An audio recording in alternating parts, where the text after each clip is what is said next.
আমাদের অনন্য স্টোরি সকল প্রকার পার্ট গল্প দেখতে আমাদের চ্যানেলটি সাবস্ক্রাইব করে পাশে থাকা বেল আইকনটিতে ক্লিক করে অল নোটিফিকেশন অন করে দিন।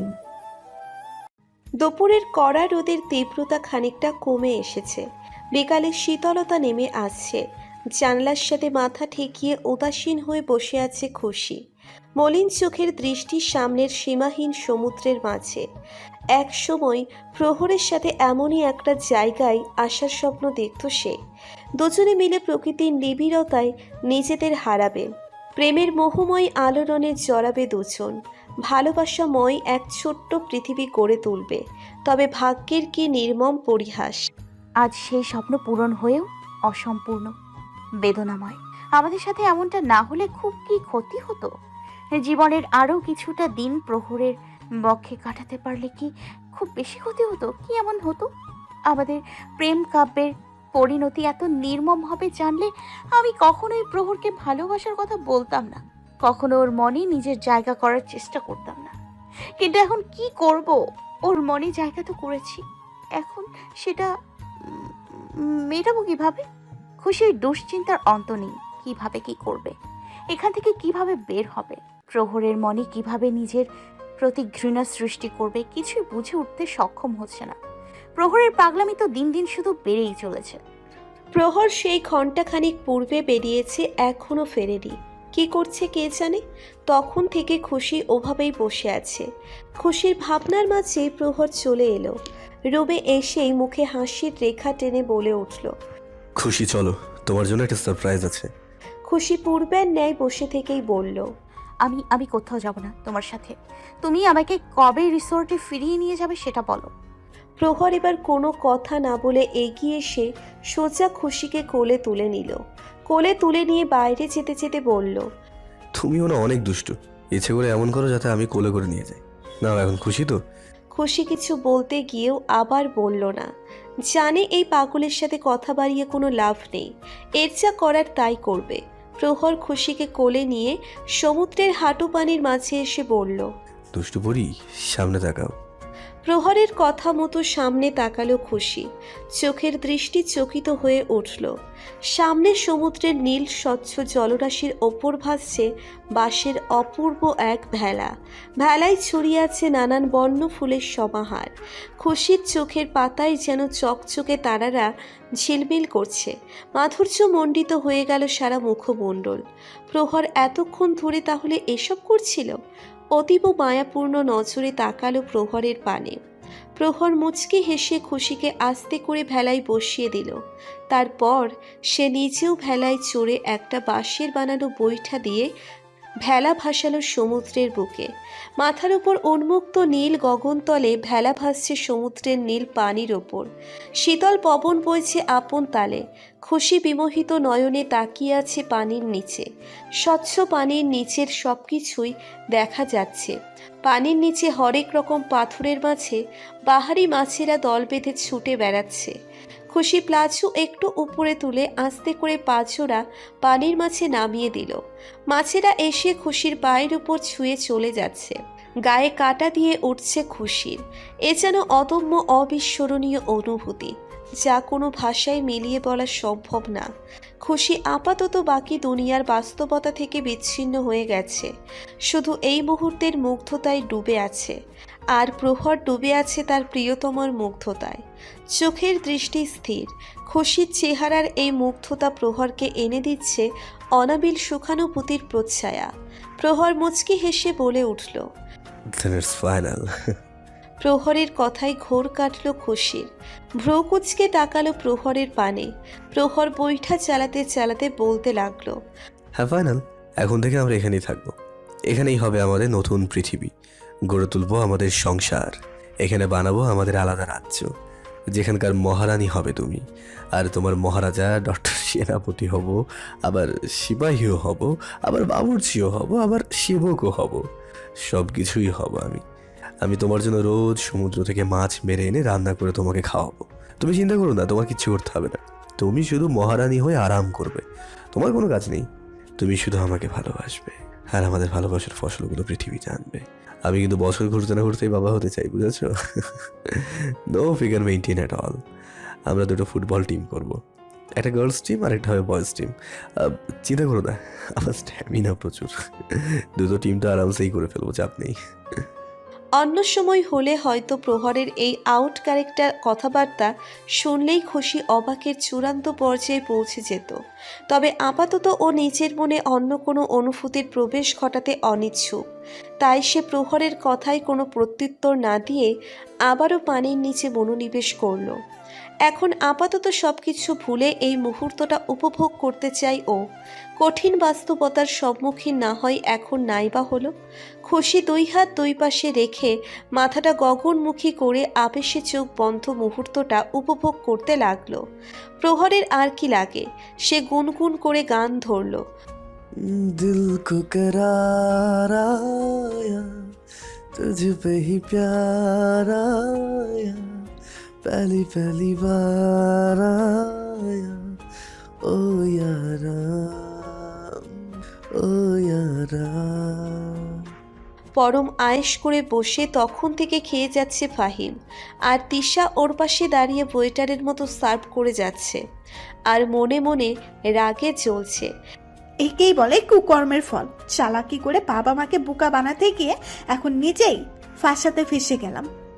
এখন না পারছে কিছু বলতে, না পারছে কিছু করতে। কপাল মন্দ হলে যা হয় আর কি। ফাহিম খাবার চিবুতে চিবুতে বলে উঠল, তুমি চাইলে আমার সাথে বসে খেতে পারো, আমি এতটাও নির্দয় না। তিশা দাঁতে দাঁত চেপে ঠোঁটে জোরপূর্বক হাসি ঝুলিয়ে বলল, না না থাক, আমার এত মেহরবানি লাগবে না, আপনিই খান পেট পুরে। মনে হচ্ছে রেগে আছো। যাক, ব্যাপার না, অ্যাজ ইউর উইশ। আচ্ছা, বাই দ্য ওয়ে, তুমি বিয়ে করতে চাও না কেন? আই মিন, তোমার কোনো বয়ফ্রেন্ড আছে নাকি? Don't mind, I am just asking. Tisha দীর্ঘশ্বাস ছেড়ে বলল, না তেমন কিছুই না, আসলে বিয়ে করে আমি আমার স্বাধীনতার চলাঞ্চলে দিতে চাই না। বিয়ের পরে নিজের কোনো স্বাধীনতা বলতে কিছুই থাকে না। অন্য কারোর হাতের কাঠের পুতুল হতে চাই না আমি। এটা কেমন কথা? বিয়ে হলেই স্বাধীনতা শেষ হয়ে যায় নাকি? বিয়ের পরে মেয়েরা তাদের স্বাধীন মতো চলতে পারে। তিশা তাচ্ছিল্যের সুরে বলল, এগুলো শুধুই কথার কথা, তবে বাস্তবতা ভিন্ন। আমি নিজের চোখের সামনে সব উপলব্ধি করতে পেরেছি। আমি দেখেছি আমার মাকে, আমার বোনকে। আমার মাকে আজ পর্যন্ত নিজের ইচ্ছেই নিজের জন্য একটা জামাও কিনতে দেখিনি। সবসময় দেখেছি বাবাই যা এনে দেয় তাই পড়তে হয় মাকে। বাবা কখনো মায়ের ইচ্ছে কিংবা পছন্দের কথা কখনো জানার চেষ্টা করেনি, আর না কখনো তার ইচ্ছা অনিচ্ছার মূল্য দিয়েছে। আমার বোনও বিয়ের পরে তার জীবনের সব ইচ্ছা আকাঙ্ক্ষায় জলাঞ্জলি দিতে হয়েছে। আমার আপু অনেক ভালো, পেন্টিং করতে পারে, আর তার অনেক বড় আর্টিস্ট হওয়ার ইচ্ছে ছিল, কিন্তু তার স্বামী তার ইচ্ছেকে তলায় মসর করে ডাস্টবিনের কোনায় ফেলে দিয়েছে। আর আপুকে বানিয়েছে বাড়ির পার্মানেন্ট কাজের বুয়া। কিন্তু আপু কিছুই বলতে পারে না, কারণ মেয়েদের যে কিছু বলতে নেই, এটাই এই পুরুষতান্ত্রিক সমাজের নিয়ম। তিশার কথায় ফাহিম কিছুক্ষণ স্থির দৃষ্টিতে তাকিয়ে রইল তিশার দিকে, তারপর বলে উঠল, হ্যাঁ, হয়তো আপনার কথা কিছুটা ঠিক আছে, তবু একটা কথা অবশ্যই বলবো, সব ছেলেরা কিন্তু এক হয় না।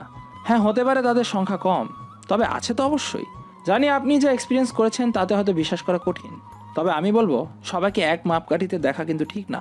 যেমন দেখুন আমাদের পরিবার, আমার মা একজন ডক্টর, বাবা সবসময় মাকে তার ক্যারিয়ার করতে সাহায্য করেছে। তারপর আমার ভাবিও ওয়ার্কিং ওম্যান, একটা মাল্টিন্যাশনাল কোম্পানিতে জব করে। ভাইয়া কখনো ভাবিকে কোনো কাজে বাধা দেওয়ার চেষ্টা করেনি, বরং সবসময় প্রোৎসাহ দেওয়ার চেষ্টা করেছে। এমনকি বাচ্চাদের দেখাশোনাও ভাইয়াই বেশিরভাগ সময় করে। আমাদের পরিবারে আমরা ছেলে মেয়ে সমান অধিকার ভাবি এবং যথাযথ স্বাধীনতাও দিয়ে থাকি। আপনি এটা ভেবেন না যে আপনাকে ইমপ্রেস করার জন্য আমি এসব বলছি, মোটেও না। আমি বলছি না যে আমাকে বিয়ে করুন, আমি শুধু বলতে চাইছি সবাই এক হয় না। তাই বিয়ে নামক পবিত্র বন্ধনকে পায়ের শেকল ভাবেন না। যে আপনাকে যথাযথ সম্মান স্বাধীনতা দিবে তাকে বিয়ে করতেই পারেন। ফাহিমের কথায় কিছুটা অবাক দৃষ্টিতে তাকালো তিশা। কেমন ভাবনায় পড়ে গেল ও। লোকটাকে যতটা খারাপ ভেবেছিল ততটাও খারাপ না। ফাহিম এবার বাঁকা হেসে বলল, আর এমনি তো বয়স তো আর কম হচ্ছে না, দুদিন পর আর তোমার ছেলেদের সামনে অ্যাক্টিং করতে হবে না। এমনি তো তোমার নর্মাল চেহারা দেখি সবাই মানা করে দেবে। তিশা দাঁত কিরমির করে বলল, oh hello, I am just 19 only. আপনি নিজের কথা ভাবুন, মেয়েরা তো দূরের কথা, আন্টিরাও রাজি হবে কিনা সন্দেহ। হ্যাঁ, যে না চেহারা নাম দিয়েছে পিয়ারা। ফাহিম কিছু না বলে শুধু হাসলো। মেয়েটাকে রাগাতে ভালোই লাগে, রাগলে অনেক কিউট লাগে ওকে। মনে হচ্ছে এবার বোধহয় কাম তামাম হয়ে যাবে। দিবাভাগ গড়িয়ে নেমেছে ঘোর কালো চামেনি। ঘরের মধ্যভাগে টিম টিম করে জ্বলছে হারিকেনের আলো। ইলেকট্রিসিটি নেই এখানে, তাই এই অর্গানিক উপায় বের করেছে প্রহর। দিনটা কাটলেও রজনীর আধার খুশির মাঝে বয়ে আনছে অধীরতা। কিভাবে কাটবে এই নিশি? এই একটা মাত্র রুমের ভিতর দুজন কিভাবে থাকবে? হাজার ইচ্ছে থাকা সত্ত্বেও প্রহরের সাথে একসাথে এক রুমে থাকা যে সম্ভব না। ওর মনে কোনোভাবে নতুন করে কোনো আশা জাগানো যাবে না। ওর কাছাকাছি থাকলে যে আমি নিজেও দুর্বল হয়ে পড়ি, যেটা মোটেও ভালো লক্ষণ না। ওকে যে আমার দূরে সরাতেই হবে। বাহিরের সব ঠিকঠাক করে রুমে এসে ঢুকলো প্রহর। রুমে এসে সোজা বেডের উপর এসে শটান হয়ে আয়েশ করে শুয়ে পড়ল। খুশির দিকে তাকিয়ে বলল, কি ব্যাপার, ঘুমাবে না? সারা রাত দাঁড়িয়ে থাকার প্ল্যান আছে নাকি? খুশি গলা খাকারি দিয়ে বলল, হ্যাঁ, তো কোথায় ঘুমাবো? ও মা, তোমার চোখের পাওয়ার বেড়ে গেল নাকি? এত বড় একটা বেড তোমার চোখে পড়ছে না? এসো এসো, তাড়াতাড়ি শুয়ে পড়ো। I am so much tired, I want to sleep. এসব কি বলছো তুমি? আমি তোমার সাথে কিভাবে ঘুমোতে পারি? কখনোই না। আমরা এক বেডে শুতে পারবো না। কেন, কি সমস্যা? আর তুমি কি এই প্রথম ঘুমোচ্ছ নাকি আমার সাথে? তখনকার কথা আলাদা, কিন্তু এখন আমি তোমার সাথে এক বেডে ঘুমোতে পারবো না।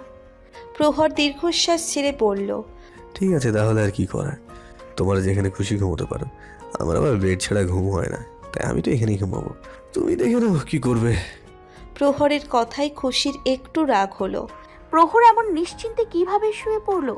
ওর কি আমার জন্য কোনো চিন্তা হচ্ছে না? ঠিক আছে, থাকো ওখানে শুয়ে। খুশি বলে উঠল, ঠিক আছে, থাকো তুমি এখানে, আমি বরং বাইরে গিয়ে ঘুমাবো। ওকে ফাইন, যাও। খুশি আবারও বিস্মিত হলো। ও তো ভেবেছিল প্রহর ওকে আটকাবে। আমাকে বেডে দিয়ে নিজে অন্য কোথাও বিছানা করে নেবে। খুশি এবার সত্যি সত্যিই বাইরে চলে যেতে লাগলো। হঠাৎ প্রহর পেছন থেকে ডাক দিয়ে বলল, আচ্ছা শোনো, যেতে যেতে দরজাটা লাগিয়ে দিয়ে যাও। শুনেছি এখানে রাতে নাকি জঙ্গলের ভূত পেতনি দল ঘোরাঘুরি করে, আর আমার মতো সুন্দর মানুষ দেখলে ঘাড়টা মোটকে কচকচ করে খেয়ে ফেলে। আমার ভাই তো তাড়াতাড়ি মরার শখ নেই, তাই দরজাটা ভালো করে আটকে দিয়ে যাবে। বেচারি খুশি আর এক পাও এগোনোর সাহস পেল না। ভয়ে অন্তরাত্মা শুকিয়ে আসছে। ছোটবেলা থেকেই ভূতের কথায় অনেক ভয় পায় ও, কিন্তু এটা তো তার প্রহরের সামনে জাহির করা যাবে না। মান সম্মানের একটা ব্যাপার আছে, তাই গলা ছেড়ে আমতা আমতা করে বলল,